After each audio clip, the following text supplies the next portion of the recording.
굉장히 위험한 발언들이 나왔습니다. 늘 말씀드렸지만 금리 그리고 규제가 있는데요. 집값에 영향을 주는 것은 물론 공급 영향도 있겠죠. 그런데 핵심은 수요와 공급이죠.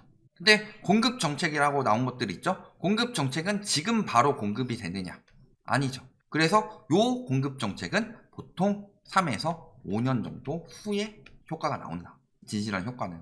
그렇기 때문에 당장 집값을 잡느냐 못 잡느냐 하는 것은 공급을 잡아서는 절대 안 된다. 수요를 잡아야 된다. 근데 언론에서 자꾸 공급 이야기를 하고 있는데요. 그래서 언론에서 말한 게 뭐예요? 공급 이야기를 하죠? 근데 공공 공급을 하면 엄청나게 까요? 그러면서 뭐 하라고 그래요? 민간 공급을 하라고 그러죠.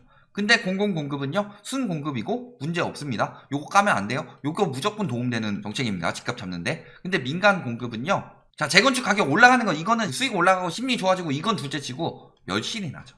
그래서 3에서 5년 뒤에는 공급이 되지만 지금 당장은요, 공급 부족을 가속화시키는 요인이죠. 그러니까 집값 떨어지게 생겼으니까 지금 재건축 풀라고 개난리 치고 있는 거다. 그리고요, 금리가 영향을 많이 주고요. 그 다음에 규제 중에서도 대출 규제가 있고, 그 다음에 투기 수요 규제가 있죠. 투기 수요는 말 그대로 투기 수요만 억제하는 거고, 대출 규제는요, 매매 가격과 전세 가격을 억제하는 역할을 한다. 그런데 이번에 대출 규제를 했을 때 매매 가격은 억제를 했지만 전세 가격은 억제하지 않았죠. 이게 다주택자들이 양산되는데 패인 중에 하나였죠.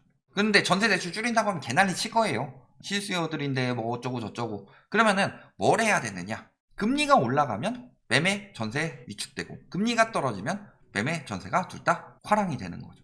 그러니까 이 금리 요인이 가장 세게 들어갔다. 그래서요, 이 수요가 뭐에 결정되느냐?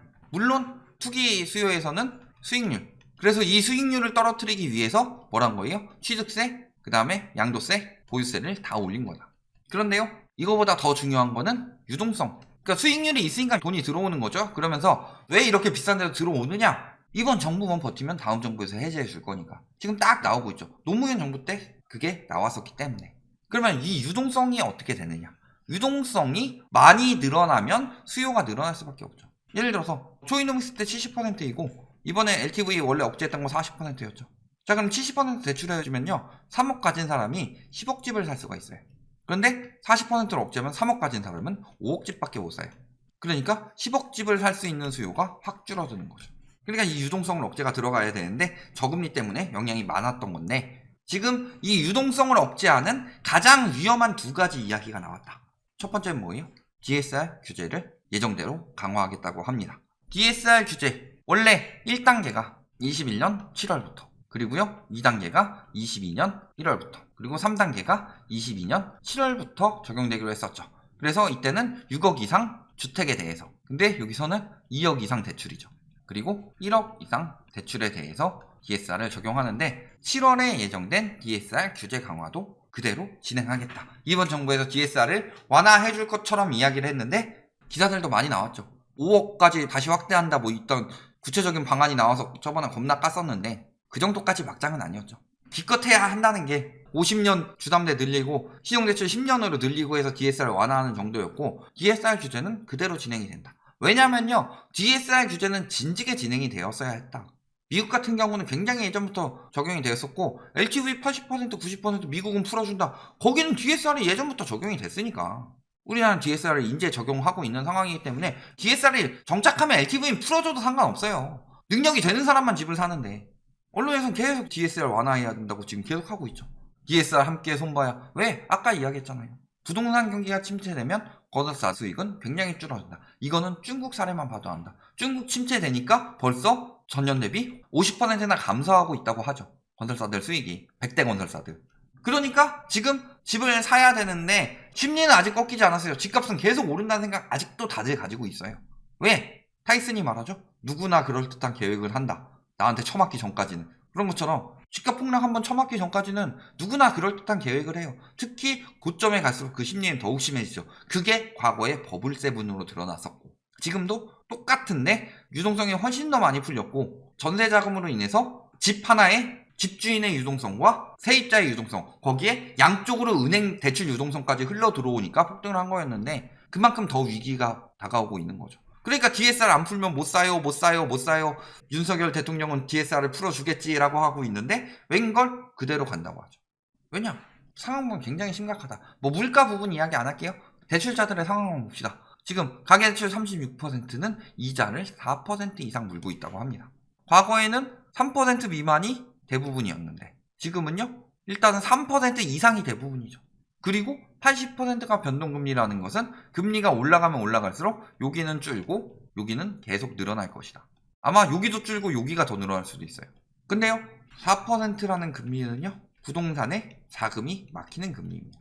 대표적인 예시로 대중부유층 중에서 55%가 금리가 4%가 되면 부동산을 안 산다고 합니다. 5%가 되면 78%가 안 산다고 합니다.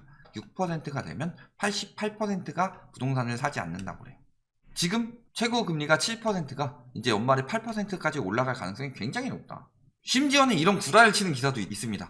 최고금리 7% 이야기해놓고 고정형이 4.28에서 6.57이니까 갈아타면은 56만원인가 뭐 줄어든다. 개소리죠. 7% 내는 사람은 고정형으로 갈아타지도 못해요. 이거보다 더 낮은 사람들만 해주지. 은행이 정신 나갔어요, 저런 거 해주게. 이자 부담이 굉장히 높은 상황에서 이자는 계속 올라갈 수밖에 없는 상황이죠. 여기서 자 30, 40대가 2030이라고 하는데 이들이 미래라면 3040 이들은요 현재 경제를 떠받들고 있는 기둥들이다. 그런데 이 기둥들이 전세대 대출 잔액의 절반을 가지고 있다는 거 굉장히 위험하다는 이야기죠. 잔액을 굉장히 많이 대출을 받았다. 연끌이 많고 비소비 지출로 굉장히 많이 지출이 되고 있다. 그런데 이들이 기둥이라는 건요, 이들이 생산활동도 하면서 소비활동도 해줘야 되는 나이에요. 근데 생산활동이 제대로 되느냐? 지금 뭐라 그래요? 30대 파이어족 되는 법, 40대 일 안 하고 놀고 먹는 법. 생산이 뒷받침돼야지 그 나라가 돌아가는 건데 생산을 굉장히 하찮게 만들고 있죠. 반대로 소비는요, 대출이 저만큼 받았으면 소비는 당연히 감소할 수밖에 없습니다. 빚 갚고 나니까 쓸 돈 쥐꼬리, 중산층 살림 더 팍팍해졌다. 그래서 보면 어때요? 빚 상환액을 제외한 소득을 보니까 소득은 계속 늘고 있는데 돈 내고 나니까 빚 갚고 나니까 소득은 완전 감소했더라. 이런 와중에 월급이 올라서 물가가 올라가는 인플레이션이 이어질 수 있다. 물론 세계적인 추세는 그럴 수 있지만 우리나라는 가능성이 높지 않습니다. 왜냐면 지금은 비용 상승 인플레이션인데 나중에는 그게 수요 견인 인플레이션이 될 것이다. 이런 식으로 유도를 하고 있는데요. 우리나라는 가계부채가 너무 크고 그렇기 때문에 금리 인상에 대해서 굉장히 민감하고 비소비 지출이 늘어나기 때문에 지금도 보면 소득 꽤 많이 올랐다고 하고 있는데 작년 재작년 소득 오른 것 중에 대부분은 뭐예요? 공적 이전 소득이에요. 공적 이전 소득이 뭐냐?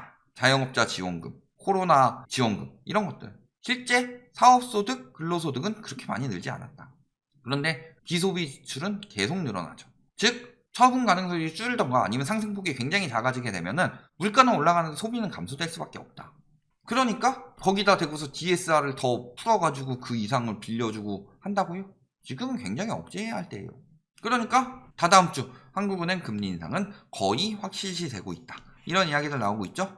1288원. 제가 오늘 봤을 때 환율은 85원까지 올라갔습니다. 70원대까지 떨어졌다가 다시 85원까지 올라갔었는데 이렇게 환율이 올라가고 있다는 건 경제 위기란 이야기예요. 아직도 정신 나간 인간들은 환율이 올라가면 수출 잘 되고 좋지 뭐. 아니에요. 그런 시기는 지났어요. 지금 원화 약세의 문제가 굉장히 심각해지고 있고 그래서 원화 약세가 되면은 물가 인상은 당연히 따라오게 돼 있죠. 왜? 수입 물가가 인상되니까. 그래서 다다음 주에 거의 확실한데 문제는 이번에 이창용 총재에게서 무슨 이야기가 나왔어요? 빅스텝을 배제하지 않는다. 4월까지 상황을 봤을 때는 그런 고려가 없는데 종합적으로 데이터를 보고 판단해서 5월 금통위에서 보고 7, 8월경에 경제나 물가 상황 등을 본다. 그랬을 때 5월에는 베이비 스텝으로 인상을 할 것으로 보이고요. 6월에는 못 올리죠. 금통위 회의가 없어요. 7월이나 8월쯤에 빅스텝을 밟을 가능성이 굉장히 높아지는데 8월에 빅스텝 밟고 7월에 안 올린다. 이럴 가능성은 거의 없어요. 7월에 베이비 스텝 밟고 8월에 빅스텝을 밟는다든가 아니면 7월부터 빅스텝을 밟는다든가 이런 형식으로 진행이 되겠죠. 왜냐면 7월에 빅스텝을 안 밟는데 8월에 밟는다는 건요. 그럴 바엔 차라리 7월, 8월에 두 번 올리지. 안정성 있게. 그만큼 지금 물가, 환율, 그리고 자본 유출 문제가 굉장히 심각하다. 그러면 금리가 계속 올라가게 되면 어떻게 돼요? 금리가 계속 올라가게 되면은 첫 번째로는요. 이자 부담이 증가하고요. 매매하는 사람들. 그리고 두 번째는요. 전세 이자 부담이 증가하면서 전세 가격이 떨어집니다. 또 한 가지는 뭐예요? DSR이 줄어듭니다. 그래서 지금도 금리 상승 위기의 취약거리는 뭐예요? 자영업자 경영난과 부동산 거품.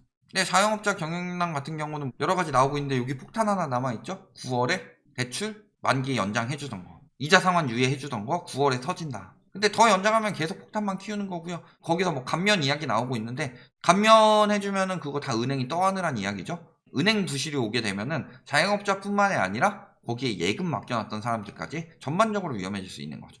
그리고 부동산 거품은 말할 것도 없고. 그런데 경제연구원, 금융연구원 이런 데서는 계속 지금 부동산 거품 위험하다 하고 있는데, 부동산 연구원 이런 데서만 강남은 계속 오르고요. 그 이유는 공급 부족이고요. 공급 부족 무세들만 계속 그 이야기만 하고 있다. 왜? 그거 말고 다른 상황이 총체적으로 안 좋으니까. 재건축 완화하니까 오를 거고요. 그전엔 재건축 규제에서 공급 부족 때문에 오른다더니.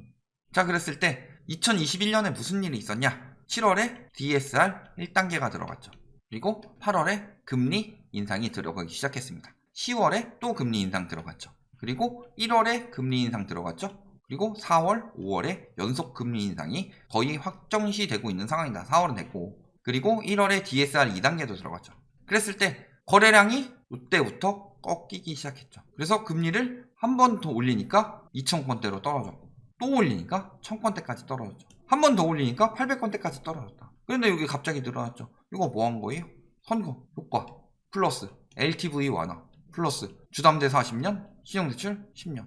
이런 것들로 일시적으로 튀었음에도 불구하고 이때만도 못하고 있다. 지금 막 심리가 엄청나게 살아나고 있는 것처럼 말하고 있는데도 상황이 굉장히 심각해요. 지금 돈이 없어요, 사람들이. 이때가 지금 심리가 윤석열 대통령 되면서 규제 완화되고 집값 다시 올라갈 것이다 아무리 부추겨도 심리는 올라갔는데 여력이 그만큼 박살났다는 소리예요. 근데 문제는 앞으로 여력이 계속 줄어들 수밖에 없다. 7월에는 DSR 3단계 들어가고요. 그때쯤에 빅스텝도 밟는데요.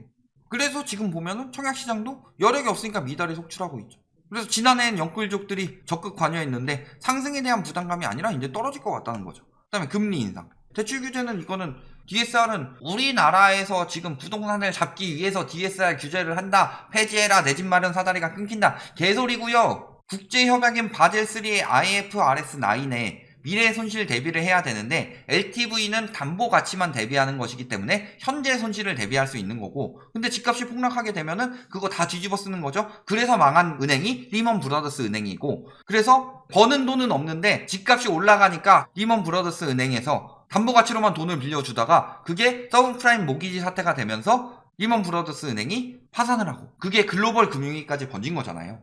그러면은 뭘 막아야 돼요? 상환 능력을 봐야 되죠. 그래서 상환 능력을 보기 위해서 바젤3부터 시작이 돼서 미국에선 DSR을 이미 도입을 했다. 그것 때문에 망해서. 근데 우리나라만 미쳤다고 DSR 도입을 늦추고 있는데 DSR을 풀라고 얘기를 하고 있어요. DSR이 왜 시작됐는지 기본만 안다면 기자들은 절대 그딴 말 못 짓거린다. 부동산 교수라는 인간들이 DSR을 없애라고 하고 있어요. 그게 무슨 교수예요. 그리고 경매 늘어나기 시작했죠. 서민 주거지구. 영끌족들부터 무너지고요. 다주택자는 언제 무너진다? 다주택자는 서서히 길게. 그 핵심은 전세 가격 하락과 늘어나는 세금. 이 두 가지가 영향을 끼치겠죠. 영끌족은 이미 붕괴되고 있고. 결론. 핵심은 뭐예요? 유동성. 왜냐하면은 과잉 유동성으로 인해서 실수요들도 늘어나고요. 투기 수요들도 전세 가격 올라가니까 늘어나고 집값이 계속 올라간다는 이야기에 공포 수요들까지 늘어났다. 그런데 이 수요들은요. 사실상 가수요고 허수입니다. 그렇기 때문에 지금 막 왜곡된 부동산 시장이라고 하는데 얘네들 빠지니까 이 실수요만 남았죠. 왜곡된 게 아니라 지금이 정상화된 부동산 시장이에요. 그런데 이 유동성이 어떻게 된다요? DSR 3단계 그리고 빅스텝까지. 빅스텝을 100% 한다 이 얘기가 아니라 빅스텝이 거론될 정도로 상황이 심각하고 그만큼 금리 인상은 훨씬 더 많이 될 것이다. 예상했던 것보다. 그리고 DSR 3단계를 적용한다는 거는 그만큼 가계부채 위기가 크고 앞으로 대출은 계속 축소가 될 것이란 뜻이다. 그런데도 아직도 아파트가 계속 오를 것 같아요? 그럼 사세요.